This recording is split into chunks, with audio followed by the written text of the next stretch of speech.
ministro de Defensa, Jorge Tayana, mantuvo un encuentro muy productivo en materia de defensa con Celso Amorín. En el encuentro, que se realizó en el Palacio del Planalto, el ministro de Defensa dialogó con el asesor de Lula sobre la integración regional y la cooperación en producción para la defensa. El ministro de Defensa, Jorge Tayana, celebró el encuentro que mantuvo con el asesor especial sobre asuntos internacionales del presidente brasileño, Luis Ignacio Lula da Silva, Celso Amorín, y aseguró que fue muy productivo para profundizar la relación bilateral en materia de defensa. El titular de la cartera de Defensa de la Nación acompañó su mensaje con una foto de la reunión bilateral que se llevó a cabo adelante en Brasilia, en la que se los puede ver estrechando manos con el asesor brasileño.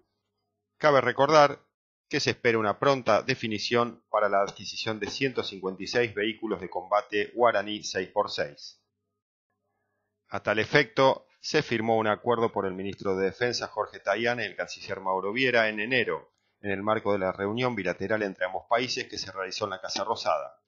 Parte de estos vehículos militares ya se fabrican en la provincia de Córdoba, en la República Argentina.